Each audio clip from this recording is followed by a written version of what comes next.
पाई लागू माँ जी, कैसी तबीयत है अब? ठीक ही हूँ। अर्चना बहू मेरा बहुत ख्याल रखती है। एक तू है बस हाल चाल पूछने आती है। कभी ये भी बोल दिया कर कि माँ जी मेरे घर रह लो कुछ दिन।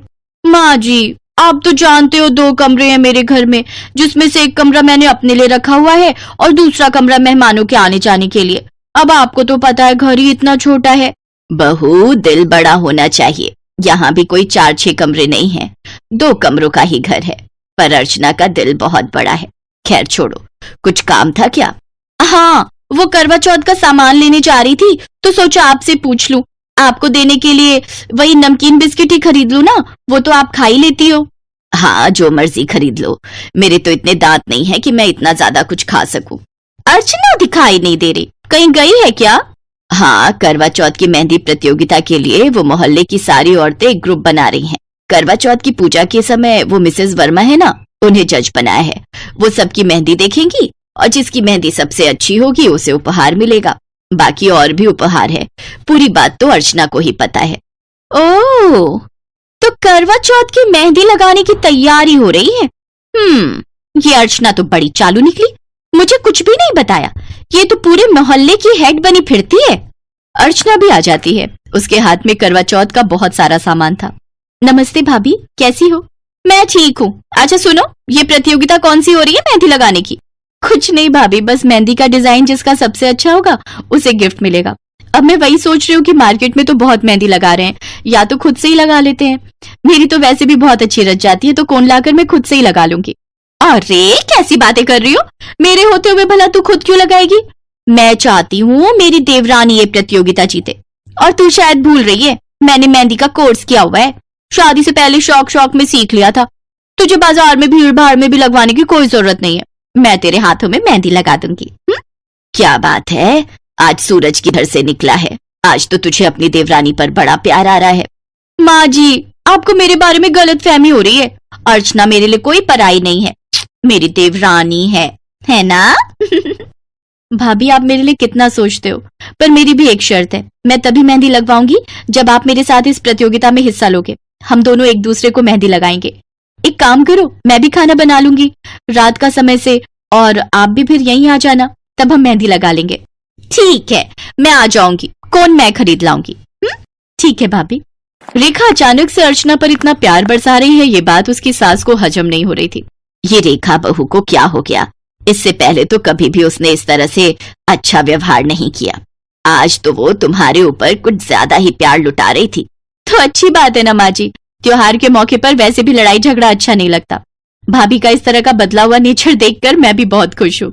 उधर रेखा कुछ और ही सोच बैठी थी। ऐसी मिलावट करूंगी मेहंदी में कि मेहंदी लगाने लायक हाथ नहीं रहेंगे। मेहंदी प्रतियोगिता में जीतने की सोच रही है, मैं ऐसा कुछ होने ही नहीं दूंगी। रेखा खुद से ही मेहंदी खरीद कर लाती है और उसमें एक ऐसा केमिकल मिला देती है जिससे हाथों में खुजली हो जाए। 2 मेहंदी की कोन अलग कर देती हूँ।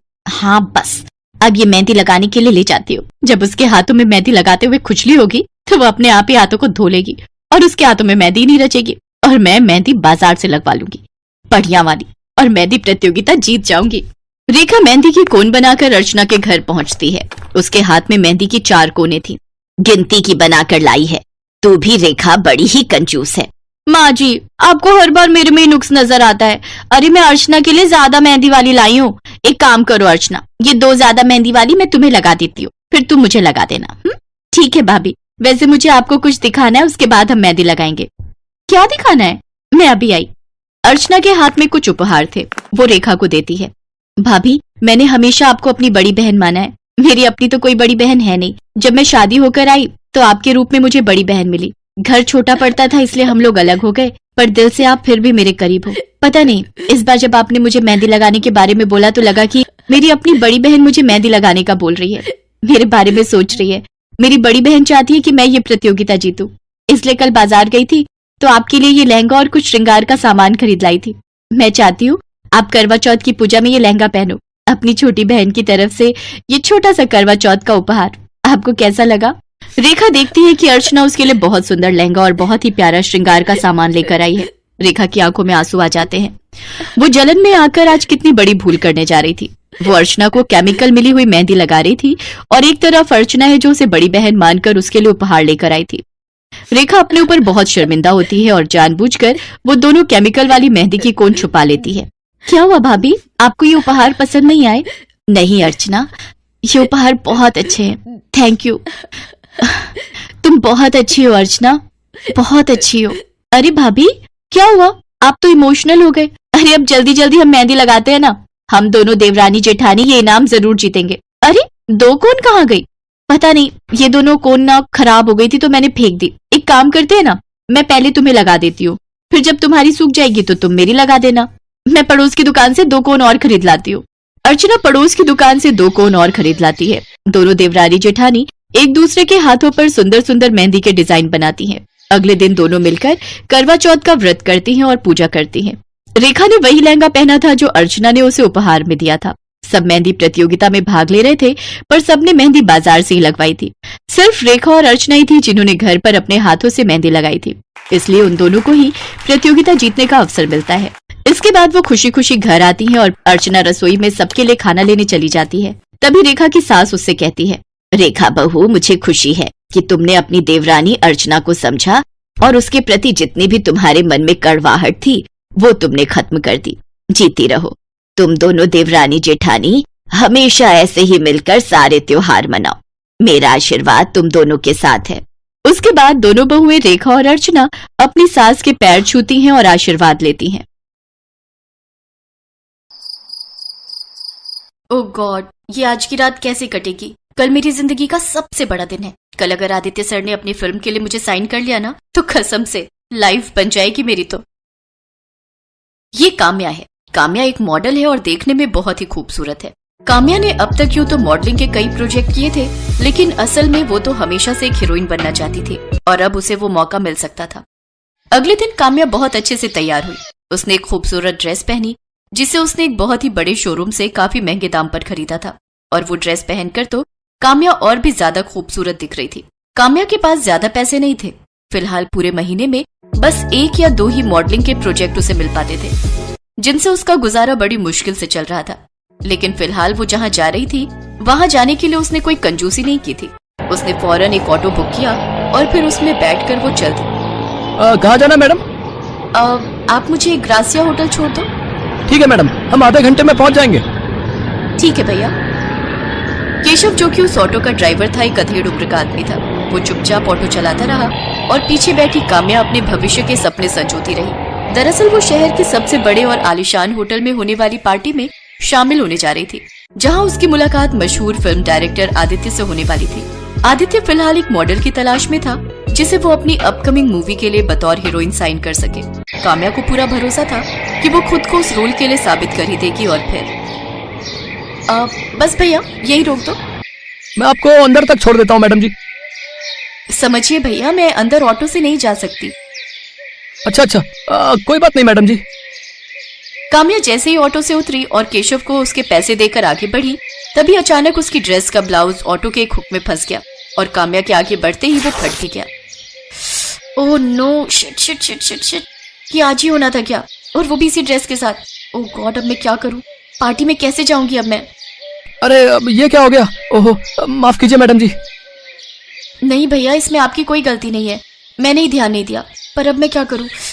भैया ऐसा कीजिए, मुझे वापस वहीं छोड़ दीजिए जहां से लिया था। अब इस फटी ड्रेस के साथ तो मैं नहीं जा सकती पार्टी में। मैडम जी, अगर आप बुरा ना माने तो हल है मेरे पास आपकी समस्या का।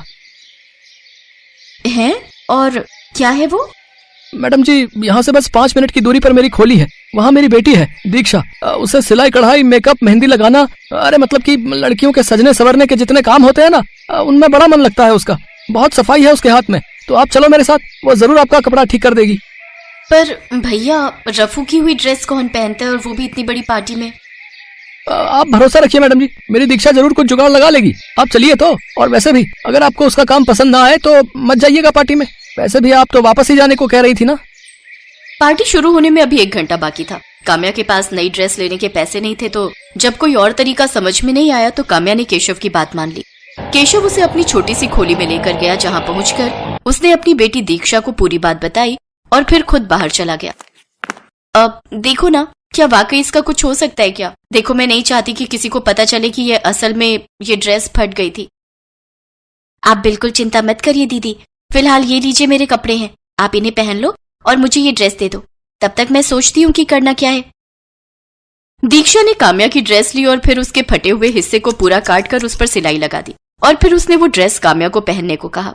अरे पर मैं इसे पहनकर कैसे बाहर जा सकती हूँ? और तुमने ये क्या किया? तुमने तो उसे पूरा ही काट दिया। देखो मैं मॉडर्न कपड़े पहनती हूँ पर इतने भी नहीं।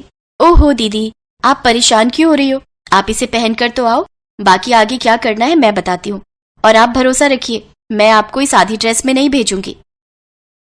काम्या के पास फिलहाल दीक्षा की बात मानने के सिवाय और कोई चारा नहीं था। उसने वही ड्रेस पहनी जो फिलहाल पूरी बैकलेस थी और फ्रंट साइड से भी काफी डीप नेक थी। लेकिन फिर ठीक है दीदी, अब आप यहाँ आकर बैठ जाइए और मुझे बस 10 मिनट दीजिए। इतना कहकर दीक्षा ने अपने हाथ में मेहंदी का एक कोन उठा लिया, जिसे देखकर काम्या को कुछ समझ नहीं आ रहा था, लेकिन फिर भी वो दीक्षा की बात मानकर वहीं बैठ गई। और फिर दीक्षा ने शुरू की अपनी कलाकारी। उसने कुछ ही मिनटों के अंदर काम्या की पूरी बैक और फ्रंट साइड में भी मेहंदी से खूबसूरत डिजाइन बना दिया, जो वाकई देखने में बहुत खूबसूरत लग रहा था और काम्या भी काफी कंफर्टेबल महसूस कर रही थी। क्या बात है, तुम तो सच में जादूगर हो दीक्षा, कमाल कर दिया तुमने तो। ये तो बहुत अच्छा लग रहा है। अच्छा, तो मैं इस काम के कितने पैसे दे दूं? नहीं नहीं दीदी, मुझे पैसे नहीं चाहिए, मैं आपकी मदद कर पाई, मुझे इस बात की खुशी है। कोई बात नहीं दीदी, अब आप जल्दी करो, मैं पापा को बुलाती हूँ। आपको सही समय पर पार्टी में भी तो पहुंचना है ना। इतना कहकर दीक्षा केशव को बुलाने बाहर चली गई। तभी काम्या ने देखा कि दीक्षा ने अपना खाना आधे में ही छोड़कर उसकी मदद की थी, क्योंकि उसकी थाली वहीं मेज के एक कोने पर रखी थी, जिसमें सूखी रोटी के साथ बस एक प्याज का टुकड़ा था। ये देखकर काम्या को बहुत बुरा लगा। कुछ देर बाद केशव ने काम्या को ऑटो में बिठाया और फिर होटल की तरफ चल पड़ा और इस तरह काम्या बिल्कुल ठीक समय पर पार्टी में पहुंच गई। Hello Aditya sir. Oh, hello sweetie, how are you? All good sir. Oh my God, what a lovely dress और ये डिजाइन, वाओ, जरा पीछे घूमो। You are looking awesome. वैसे डिजाइनर कौन सा है? वो मेरा पर्सनल डिजाइनर है सर। इसके बाद आदित्य और काम्या में काफी देर तक बातें हुई। आदित्य काम्या और उसके ड्रेसिंग सेंस से काफी इम्प्रेस था और आखिरकार काम्या को वो प्रोजेक्ट मिल ही गया। काम्या अब बहुत ज्यादा खुश थी। और फिर दीक्षा, कहाँ हो? जल्दी से यहाँ आओ। अरे जल्दी आओ ना। अरे दीदी आप, अब कैसी रही आपकी पार्टी? बहुत ही शानदार, वहाँ हर कोई बस मुझे ही देख रहा था और तुम्हें पता है मुझे वो मूवी भी मिल गई, वो भी लीड रोल में। अरे वाह दीदी, बहुत बहुत बधाई आपको। शुक्रिया दीक्षा, लेकिन सच तो ये है कि अब ये सब तुम्हारी वजह से ही हो पाया है। तुमने मेरी उस फटी ड्रेस को इतना खूबसूरत और सबसे अलग बना दिया कि पूरी पार्टी की मेन अट्रैक्शन बन गई वो तो।